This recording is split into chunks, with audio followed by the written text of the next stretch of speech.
السلام علیکم ورحمۃ اللہ وبرکاتہ ان الحمد للہ والصلاة والسلام علی سید الانبیاء وعلی آلہ وصحبہ اجمعین اما بعد فاعوذ باللہ من الشیطان الرجیم بسم اللہ الرحمن الرحیم انشاءاللہ الرحمن۔ آج کے اس لیسن میں سورۃ نساء آیت 2 اس کا ترجمہ اور معنی کی مختصر سی وضاحت ہم پڑھتے ہیں اللہ کے حکم سے۔ اعوذ باللہ من الشیطان الرجیم بسم اللہ الرحمن الرحیم۔ وآتو اور دے دو یتامہ یتیموں کو اموالہم ان کا مال، ولا اور نہ تتبدلو تم تبدیل کرو الخبیثہ ناپاک کو بالطیب بدلے پاک کے، ولا اور نہ تأکلو کھاؤ اموالہم ان کے مال الا ساتھ اموالکم اپنے مالوں کے، انہو بے شک وہ کانا ہے حوباً کبیرا بہت بڑا گناہ۔ اعوذ باللہ من الشیطان الرجیم بسم اللہ الرحمن الرحیم۔ وآتوا اليتامى أموالهم ولا تتبدلوا الخبيث بالطيب ولا تأكلوا أموالهم إلى أموالكم إنه كان حوبا كبيرا۔ اور یتیموں کو ان کے مال دے دو اور اپنے خراب مال کو ان کے اچھے مال کے ساتھ تبدیل نہ کرو، اور ان کے مال کو اپنے مال کے ساتھ ملا کر نہ کھاؤ، بے شک یہ بہت بڑا گناہ ہے۔ سورۃ نساء آیت 2۔ مشکل الفاظ کے معنی دیکھ لیجئے۔ سب سے پہلے ایک لفظ ہے اس میں اور نہ کھاؤ مال یتامہ، یتامہ یتیم کی جمع ہے۔ الیتم یا تامیم اس کا روٹ ہے، اس کا مطلب ہے تنہا اور اکیلا رہ جانا، اور یہی اس کے بنیادی معنی ہیں۔ الیتیم اس ریتلی زمین کو بھی کہتے ہیں جو اپنے ارد گرد کی زمینوں سے الگ تھلگ ہو، لہٰذا العرابی کا کہنا، ابن العرابی کہتے ہیں یتیم ہر اس چیز کو کہتے ہیں جو تنہا اور اکیلی ہو، اسی لیے درہ یتیم جو کہ نبی کریم کے لیے لفظ بولا جاتا ہے وہ موتی جو اپنی نوعیت کا ایک ہی ہو۔ تو یتیم کا معنی ایک تو یہ ہے کہ وہ بچہ جس کا باپ فوت ہو جائے، جب وہ بلوغت کو نہیں پہنچا، اپنی ضروریات پوری نہیں کر سکتا، تب تک وہ یتیم ہے۔ جب وہ بلوغت کو پہنچ جائے اور اپنی ضروریات خود پوری کرنے لگے تو وہ یتیم نہیں ہے۔ اس کے برعکس وہ لڑکی جس کو جو بھی بالغ بھی ہے لیکن اس کی سرپرستی کے لیے کوئی ہونا ضروری ہے تو وہ بالغ ہونے کے بعد بھی یتیم کہلائے گی جب تک کہ اس کی شادی نہ ہو جائے۔ اسی طریقے سے وہ عورت یتیم کہلائے گی جس کا خاوند نہ ہو، خواہ وہ اس کی شادی ہی نہ ہوئی ہو یا اس کا خاوند فوت ہو گیا ہو۔ ایسی عورتوں کے لیے یتامن نساء کا لفظ آیا ہے۔ اس کے بعد اس کے علاوہ اور جو یتیم کا لفظ ہے اس کا مطلب پھر یہ ہے کہ یتیموں کی نگہداشت، اور یتیموں کی اس کی تاکید ہے تو اس کا مطلب صرف یہ نہیں ہے کہ وہ اس بچے کے حقوق کی حفاظت کے لیے کہا گیا ہے جس کا باپ مر گیا ہو۔ یتیم معاشرے کا ہر وہ فرد ہے جو اکیلا ہو، جو بے یار و مددگار ہو اور مصیبت میں تنہا ہو، اور اس کو پتہ ہو کہ اس کی مصیبت صرف اسی کی مصیبت ہے، کوئی اس کا یا ہمدرد اور غم خوار نہیں۔ اور وہ معاشرہ جو اس قسم کی روش اختیار کرتا ہے کہ یتیموں کے ساتھ حسن سلوک نہیں کرتا، تو تنہا رہ جانے والے لوگ کو واجب التکریم نہیں سمجھتا، تو ایسا معاشرہ تباہ ہو جاتا ہے۔ تو اللہ تعالیٰ نے فرمایا ہے کہ یتیموں کے مال مت کھاؤ۔ اب یہاں پہ خاص طور پر ذکر ہے مال کا۔ مال میں بہت سی چیزیں آ جاتی ہیں، جیسا کہ اگر کوئی بندہ فوت ہو گیا تو اس نے کچھ ترکہ چھوڑا، کوئی جائیداد چھوڑی، کوئی ایسی جگہ پہ جائیداد چھوڑی جس کی کافی اچھی ویلیو تھی، لیکن اس کی جائیداد کو اس کے بھائیوں نے ہڑپ کر کے اس کی جگہ پر کوئی ایسی جگہ اپنے بھتیجوں کو یا اپنی بیوہ بھابھی کو دے دی جس کی اتنی ویلیو نہیں تھی۔ یا اسی طریقے سے اگر کوئی گھر میں ہے، کوئی فوت ہو جاتا ہے تو اس کے اچھے اچھے کپڑے، اچھے اچھے سامان سارا خود رکھ لیں اور ردی دوسروں کو دے دیں۔ تو یہ چیزیں اللہ تعالیٰ نے کہا ہے کہ ان کا جو طیب مال ہے ان کو اپنے ناپاک مال سے مت خلط ملت کرو۔ تو طیب کا جو لفظی مطلب ہے، جیسا کہ ہم نے اس کے عربک ڈکشنری میں اس کے لغات میں دیکھا ہے کہ طیب کا مطلب ہوتا ہے وہ چیز جس سے انسان کے حواس لذت یاب ہوں اور اس کا نفس بھی لذت یاب ہو، یعنی ہر وہ چیز جو دیکھنے، سننے، سونگھنے اور کھانے میں بھی پسندیدہ ہو اور اس سے انسانی نفس بھی کیف آلود ہو۔ تو اس سے وہ تمام خوبصورتیاں، خوشبختیاں، نیک چیزیں یہ چیزیں اس میں طیب میں آئیں گی، یعنی کہ طیب چیزیں جو کہ استعمال کرنا آپ کے لیے حلال ہے اور جائز ہے، آپ کی جائز کمائی کی چیزیں تھیں، وہ اس شخص کے لیے تو طیب تھیں، لیکن وہی چیز کسی دوسرے شخص کے لیے طیب نہیں ہے جو اس کو دھوکے سے کسی سے لے رہا ہے، تو اس کے لیے وہ چیز خبیث ہے۔ طیب کی ضد خبیث ہے، جس کے مطلب ہے گھناؤنے، گندے، مکروہ۔ اور یہ چیز پھر آپ دیکھ لیں کہ سیم چیز ہے، لیکن چونکہ وہ کسی دوسرے شخص سے دھوکے سے لی گئی ہے اور اس کو چیٹ کر کے لی گئی ہے، لہٰذا وہ چیز سیم چیز ہے، وہی زمین ہے، وہی پیسہ ہے، وہی کپڑے ہیں، لیکن وہ ایک شخص کے لیے طیب ہے، لیکن ایٹ دا سیم ٹائم دوسرے شخص کے لیے وہ خبیث ہے، کیونکہ وہ اس سے بلونگ نہیں کرتی، وہ اس کو استعمال کرنے کا حق نہیں رکھتا تھا۔ تو اگر آپ اس آیت کی تفسیر میں دیکھیں تو اس کو آپ کو سمجھ میں آئے گی کہ اللہ تبارک و تعالیٰ یہاں پہ ہمیں یہ بتا رہا ہے کہ ہم نے معاشرے کے ان لوگوں کے ساتھ کھڑے ہونا ہے جن کے پیچھے کھڑے ہونے والا کوئی بھی نہیں، اور ایک چیز کہ ان کی پاک چیز کو اپنی ناپاک چیز کے ساتھ تبدیل کر لیں، کہ جو اس کی چیز تھی وہ لے لیں اور دھوکے سے چیٹنگ کر کے اپنی جو ردی اور ناقص چیز ہے وہ اس کو دے دیں۔ اچھا، اگر آپ ایسا نہیں کرتے تو دوسرا کیا کرتے ہیں؟ ان کے مال اور اپنے مال مکس کر لیے اور جلدی سے کھا لیے، ان کو بھی کھلائے تھوڑے سے اور زیادہ خود کھا لیے۔ یہ بھی ایک طریقہ ہے۔ مثال کے طور پر اگر مرنے والے کا ترکہ تھا، اس نے کچھ کام، اس کا کوئی جائیداد تھی، کوئی کاروبار تھا، تو اس کا کاروبار جو بھی اس کے سرپرست یا ولی اس کے بعد میں اس کے کاروبار کو ڈیل کرنے والے تھے، اس نے اپنے بھائی کے پیسوں کو بھی اپنے پیسوں میں شفٹ کر لیا، مکس کر لیا۔ تو اب یتیم بھابی اس کی کچھ مانگتی ہے، اس کو ملتا نہیں، تھوڑا سا دے دیتے ہیں، زیادہ خود استعمال کرتے ہیں۔ تو اللہ تعالیٰ نے فرمایا ہے یہ کام آپ نے نہیں کرنا، کہ ان کے مالوں کو اپنے مالوں سے ملا کر استعمال کریں، کہ اس نیت سے کہ ہم ان کے مالوں سے فائدہ اٹھائیں اور ان کو کم فائدہ دیں۔ انہ کان حوبا کبیرا، یہ ایک بہت بڑا، حوب کا لفظی مطلب ہوتا ہے، جیسا کہ ہم نے یہ پڑھا ہے کہ ایسی آواز جس سے اونٹوں کو بلایا جاتا ہے۔ اب اس کا کیا مطلب ہوا؟ اس کا مطلب یہ ہے کہ ڈانٹنے کے لیے، اونٹوں کو ڈانٹنے کے لیے بولا جاتا ہے۔ تو ایسی حاجت اور ضرورت جو کہ انسان کو ارتکاب جرم پر آمادہ کر دے، تو آپ کے جو حاجات ہیں وہ اتنی زیادہ نہیں ہونی چاہیے۔ اس آیت کا اس کا مطلب یہ ہے کہ آپ کسی دوسرے کے مال کی طرف نظر کریں۔ اب cut your coat according to your cloth, تو جب آپ کو نظر آ رہا ہے کہ یہ اتنا پیسہ ہے، مثال ہے نا، مثلا کہ ایک آدمی مر گیا، اس کا بہت کاروبار تھا وسیع، جبکہ جو دوسرا بندہ اس کو دیکھ بھال کر رہا ہے اس کا کاروبار اتنا وسیع نہیں ہے۔ اب وہ کیا چاہے گا کہ چونکہ بچے چھوٹے ہیں اور جو اس کی بیوہ ہے اس کو اتنا پتہ نہیں چلتا، تو میں اس کا اپنا ناپاک مال اس کے پاک مال، یعنی کہ وہ مال سے تبدیل کر دوں جس کو استعمال کرنا میرا حق نہیں۔ یا اگر اس کے اندر تھوڑا سا خدا خوفی ہے تو وہ یہ کرے خود کو جسٹیفائی کرنے کے لیے کہ اس کے مال کو اور اپنے مال کو ملا لے اور اس سے فائدہ خود زیادہ اٹھائے اور اس کا جس کا اصل مال ہے اس کو فائدہ نہ دے۔ تو یہ ایک بہت ہی زیادہ بڑی گناہ کی بات ہے۔ حوب کا لفظی مطلب کر دیا جاتا ہے قرآن پاک کے ڈیفرنٹ تراجمے کے گناہ ہے، حالانکہ ایک ایسا گناہ، ایسی حاجت جو کہ محتاج کو ارتکاب جرم پر آمادہ کر دے۔ اس کے بعد یہ لفظ گناہ کے لیے استعمال ہونے لگا، لیکن اس کے معنی ہلاکت، غم، فکر اور درد مند ہونا کے بھی ہیں۔ سمجھ آ گئی؟ غم، فکر، درد مند ہونا، مسکنت کے بھی ہیں،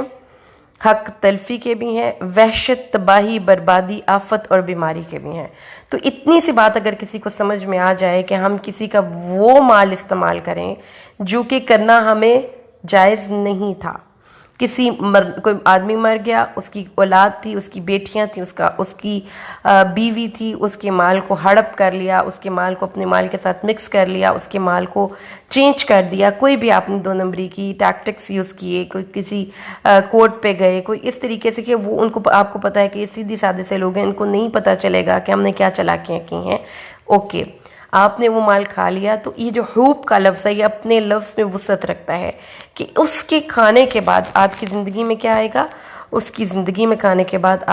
اس کے مال کو کھانے کے بعد آپ کی زندگی میں غم آئے گا، فکر آئے گا، درد مندی آئے گی، وحشت آئے گی، تباہی آئے گی، آفت آئے گی، بیماری آئے گی۔ یہ سارے لفظ عربی ڈکشنری بتاتی ہے ہوب کے معنی ہیں،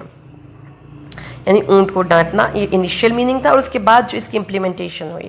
تو جو یہ کام کرے گا یعنی کہ کسی ایسے بندے کا مال کھا گیا. اب یہ ہم نے قرآن کے ان میننگز کو سمجھ لیا. آئیے اب ہم اس کو پھر سے سمجھتے ہیں. اللہ فرماتا ہے کہ معاشرے کے وہ لوگ جن کو کہ ان کے پیچھے کھڑے ہونے والا کوئی نہیں، کوئی ان کا مونس و ہمدرد نہیں، کوئی درد خواہ نہیں، کوئی ان کے بہاف پہ بولنے والا نہیں، اور وہ خود بھی اپنے بہاف پہ نہیں بول سکتے، تو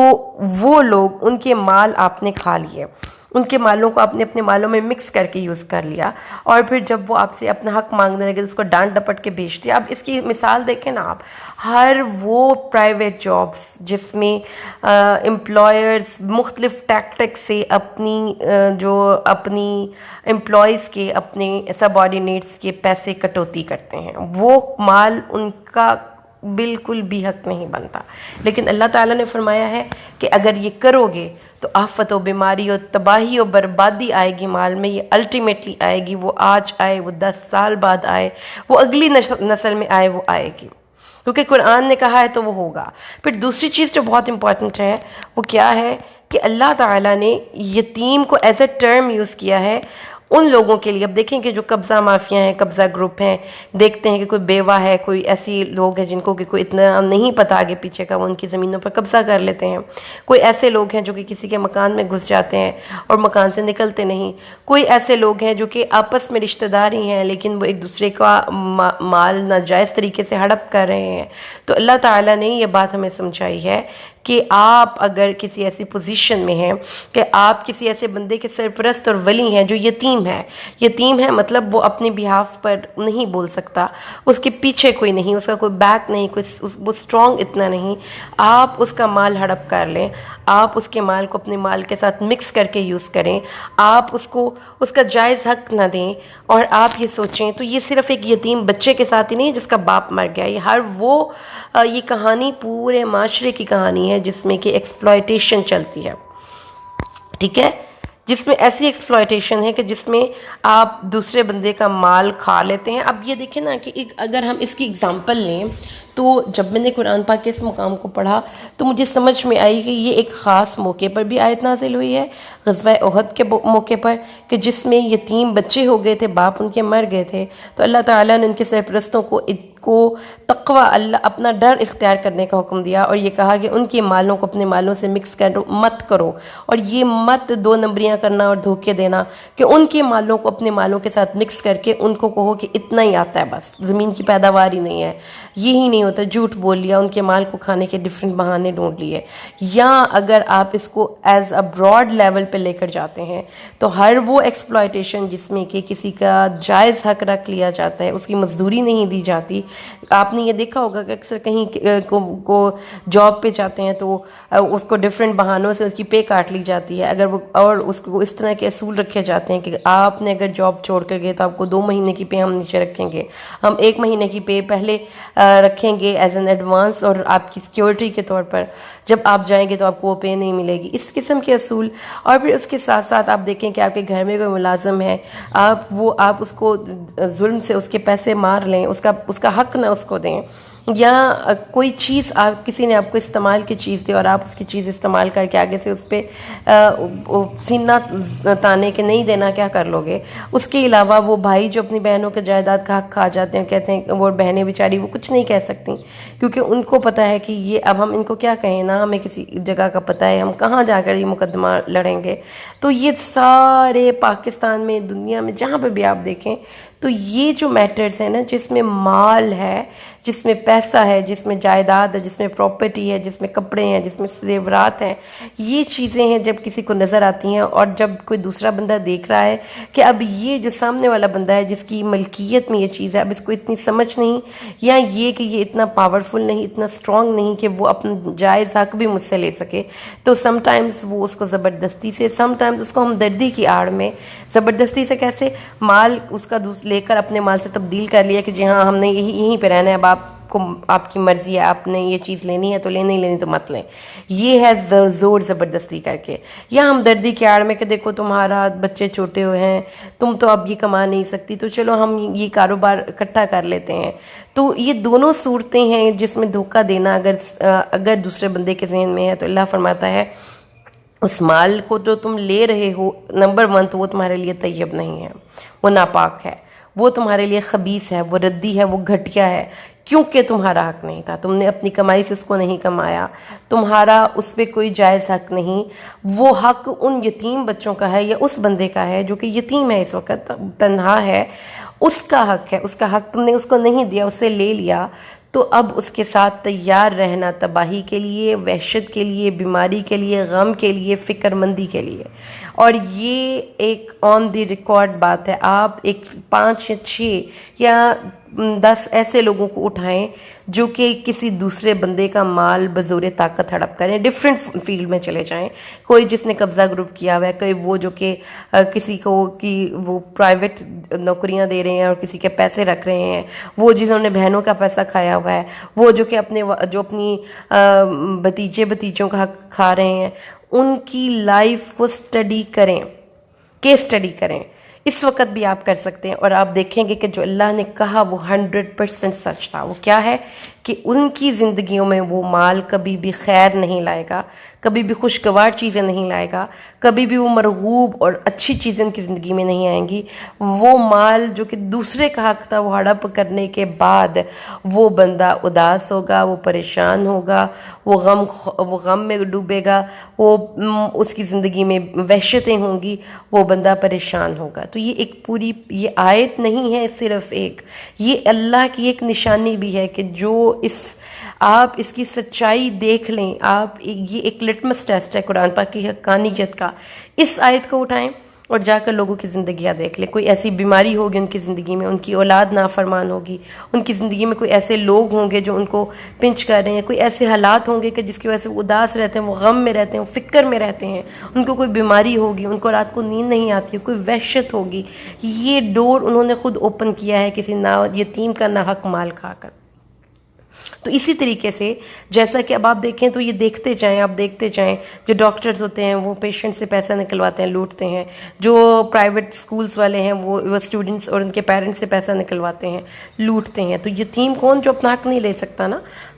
ایک پیشنٹ ڈاکٹر کے پاس جاتا ہے، اب وہ اس وقت یتیم ہے کیونکہ وہ اکیلا ہے وہاں پہ، اس کو کوئی مونس و غم خوار نہیں. وہ اس مقام پر کسی سے جا کر مقدمہ بھی نہیں کر سکتا کہ ڈاکٹر صاحب مجھ سے فیس زیادہ لے رہے ہیں یا یہ فلاں جگہ پر مجھے بھیج رہے ہیں کہ جی یہیں سے ٹیسٹ کروانے ہیں. لیکن ڈاکٹر کے ذہن میں تو یہ بات ہے کہ ہم اس کے مال کو اپنے مال کے ساتھ مکس کریں اور اسے پیسہ نکلوائیں. تو اللہ تعالیٰ نے اتنی خوبصورت آیت نکالی. اللہ تعالیٰ نے فرمایا یہ سب کچھ کرنے والا جو دوسرے کے مال میں سے ناجائز تصرف کرتا ہے تو اس کا اپنا مال بھی طیب نہیں رہتا، وہ ناپاک ہو جاتا ہے. اور جب وہ ناپاک ہو جاتا ہے تو اس میں برکت جاتی ہے، اس میں اس کی طرف اللہ کی طرف سے آنے والی سکون جاتا ہے، رحمت جاتی ہے، اس کے ساتھ وحشت آتی ہے، اس کے ساتھ بیماری آتی ہے، اس کے ساتھ بے سکونی آتی ہے. تو ان لوگوں کی زندگیاں آپ نے دیکھنی ہیں، یہ ضرور کرنے کا کام ہے. اگر آپ یہ دیکھتے ہیں کہ کوئی بندہ کسی دوسرے کا ناجائز مال کھا رہا ہے کوئی، تو ان کے گھر ان کی زندگی میں دیکھیے گا ضرور کوئی بیماری ہوگی، کوئی اولاد نافرمان ہوگی، کوئی وحشتیں ہوں گی، کوئی پریشانیاں ہوں گی، کوئی ایسا سلسلہ ضرور ہوگا کہ وہ سکون سے زندگی نہیں گزار سکتے. اس لیے قرآن پہ عمل کرنا ہمیں آخرت میں اللہ کی نظر میں معزز تو کرے گا ہی کرے گا. قرآن پہ عمل زندگی میں برکات کے دروازے کھولتا ہے. اس لیے اللہ سے دعا کریں اللہ ہمیں قرآن کو سمجھ کر پڑھنے کی توفیق دے. اینڈ اگر آپ کے انڈر کوئی بندہ کام کرتا ہے، آپ اس کو بے مقصد تنگ کرتے ہیں، اس کا مال یا اس کا وقت لے کر اس کو اس کے مطابق اجرت نہیں دیتے، اس یتیم کیونکہ اس یتیم کا کے پیچھے آنے والا کوئی نہیں، کلا بلا تکرمون الیتیم، تم یتیم کا اکرام نہیں کرتے.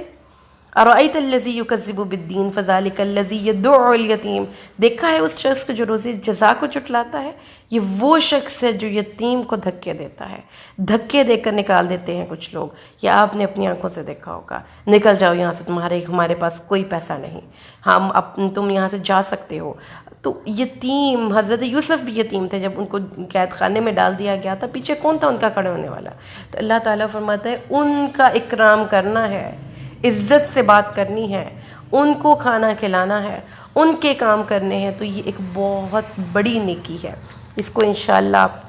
اللہ تبارک و تعالیٰ سے دعا کریں اللہ ہمیں قرآن کو سمجھ کر پڑھنے کی توفیق دے، کیونکہ رسول صلی اللہ علیہ وسلم نے یہ بات ہمیں بتائی اور سمجھائی ہے کہ جو شخص یتیم کی عزت کرتا ہے وہ اللہ کی نظر میں بہت ہی زیادہ معزز ہے، اور حدیث میں بھی آتا ہے کہ روئے زمین پر اللہ کو سب سے پیارا گھر وہ لگتا ہے جہاں پہ یتیم کا اکرام کیا جاتا ہو۔ تو پیاری بہنوں، اللہ سے دعا کرتے ہیں اللہ تبارک و تعالی ہمیں قرآن کو سمجھ کر پڑھنے کی توفیق نصیب فرمائے، آمین۔ بارک اللہ لی ولکم فی القرآن الحکیم ونفعنی وإیاکم بالآیات والذکر الحکیم۔ السلام علیکم ورحمۃ اللہ وبرکاتہ۔